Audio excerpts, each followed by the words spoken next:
Bukan, kamu ingat nggak? Waktu kita mau nikah, itu terakhir aku mau naik Rinjani. Dan aku kayak berjanji gitu. Dan aku juga dong minta izin sama mama. Kalau memang boleh, ini jadi kayak pendakian aku terakhir deh sebelum nikah gitu. Dan maybe kalau misalkan aku terusin gitu, itu memang bener-bener bakal jadi pendakian terakhir ya. Kalau aku nerusin ke sana, karena ternyata di Lombok waktu itu lagi gempa dan ada tanah longsor gitu. Jadi bener-bener semua pendakian kita waktu itu bener-bener dihentikan, ditiadakan. Cancel. Aku bilang sama kamu juga, boleh apa enggak? Selalu. Kalau aku mah bebas. Yang penting selamat. Kayak gunung selamat ya. Tapi ngomong-ngomong soal nikah ya. Kayak nikah gitu tuh nggak paling sih, cuman dramanya parah. Ingat gak tuh? Bener-bener pas COVID. Pas dari banget COVID. Mulai aja untuk pergerejaan ya, masalah pergerejaan itu adalah masalah di mana kita harus istilahnya tempat untuk kita mengikat janji ya. Udah 2 gereja nih, nggak bisa semua. Nggak bisa semua, karena pas banget dulu nyebutnya. Kayaknya dulu ada juga loh kayak teman-teman aku beberapa yang angkatan tuh pas COVID juga gitu, tapi mereka kayaknya slow aja gitu. Kenapa pas kita tuh bener-bener yang down? Karena itu di tanggal itu tuh pas pemberlakuan PSBB. Nyebutnya lu PSBB tuh, ingat ya? Oh iya. Bener nggak boleh ada kegiatan nikah. Jadi tuh ya, runtutannya dulu tuh gimana? Pertama, Kamu coba di gerejaku dulu ya. Tadinya awalnya oke. ya.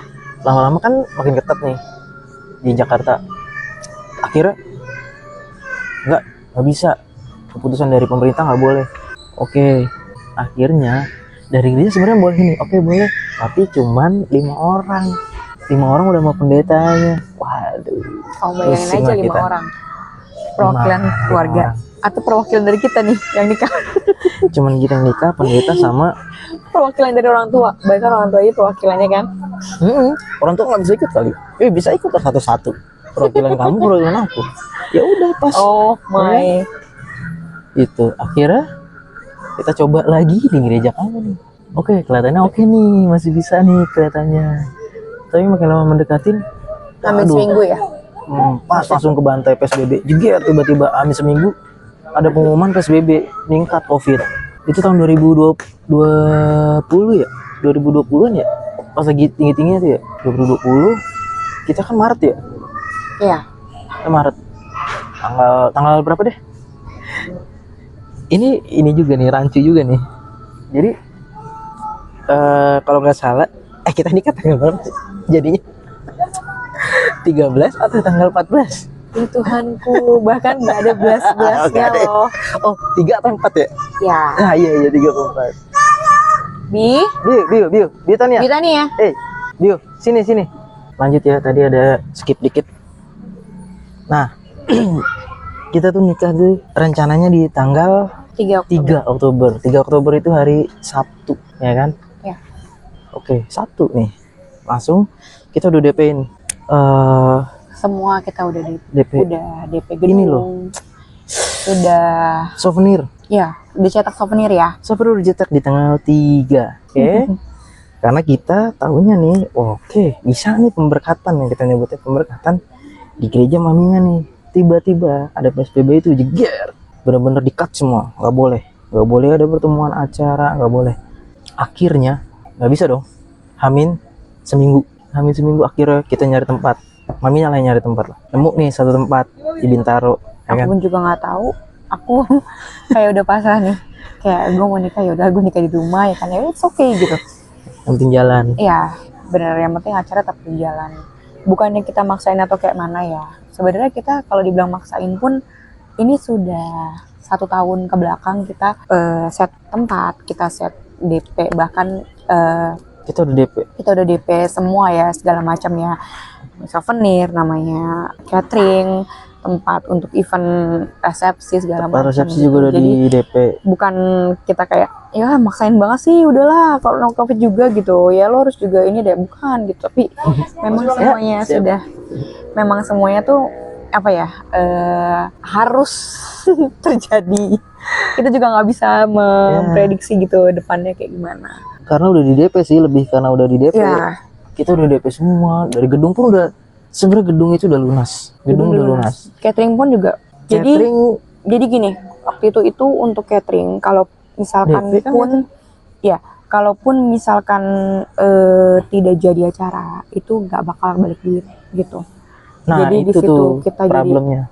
jadi bener-bener yang kita sudah jor-joran tiba-tiba kayak gini ya udahlah gitu. Tapi Ya bisa. dari pendeta sih oke gitu, dari pendeta itu tetap oke. Jadi dimanapun tempatnya itu kita tetap bisa melaksanakan gitu. Tapi yang jadi problem utamanya ya memang bener-bener dari tempatnya gitu kan. Di tanggal 3 rencananya. Akhirnya karena memang nggak boleh, tiba-tiba mamanya cari tempat lagi baru, dan tempat kita memang udah nggak bisa itu Ya, di tempat kita yang udah lunas nggak bisa, dari si tempatnya nggak mau nyelenggarain. Akhirnya tapi untungnya itu bisa balik duitnya, untung banget itu bisa balik, yang tempat ya, yang tempat untuk balik resepsi. untuk tempat resepsinya. Langsung cari tempat lagi, nemu lah, dapet itu hamin seminggu. Gila, itu ngeri sih, hamin seminggu dapet tempat fix, langsung bayar, bisa di situ. Tapi memang dibatasin ya, memang sesuai aturan lah ya. Kalau nggak salah berapa ya? 20 orang ya, Sampai 50 deh. 20 sampai 50 ya, masih bisa ya. It's okay. Nggak apa-apa. 20 sampai 50 itu karena kayaknya pas udah mendekati itu udah di ini ya, udah nggak PSBB lagi deh. Itu pas mendekati nikah itu udah dicabut. Tapi sebelumnya itu kan, itu benar-benar di PSBB, jadi kita nggak mungkin dong tahu-tahu berharap nanti dicabut jadi tetap jalan, itu nggak bisa. Kita pasti langsung cut semua, dan untungnya masih itu pas dicabut kita masih bisa sampai 50 orang itu akhirnya jalan. 50 orang itu bukan undangan ya, tapi termasuk dari panitia dan kami sebagai Ya semua pokoknya, mempelai. semua acara itu semua orangnya udah 50. Nah itu salah satunya. Satu lagi, ada lagi nih, sebelum nikah memang dana kita kurang nih, dalam artian kurang dikit nih. Ada lah ide nih naruh duit di koperasi puluhan juta nih, bukan cuma 1-2 juta, dengan harapan ini dalam waktu beberapa bulan kita bisa dapet kurang lebih ya lumayan, bunganya bisa 1-2 juta. 1 juta lah kalau nggak salah, 1 jutaan. Oke, tetap udah taruh, itu udah beberapa bulan sebelum nikah ya. Covid itu tiba-tiba PSBB bla bla bla. Koperasi ini sebenarnya waktu itu udah Koperasi lama. yang termasuk berjaya ya, istilahnya besar ya. Ya gede sih. Nggak bisa dibilang dia baru berbangun atau koperasi ecek-ecek. Koperasinya gede, jalan terus dari dulu tuh oke gitu pembayarannya.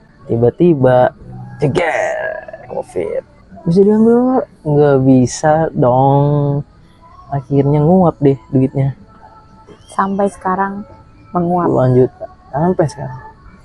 Bukan cuman belasan juta ya, puluhan juta. Nangis nggak? Nangis.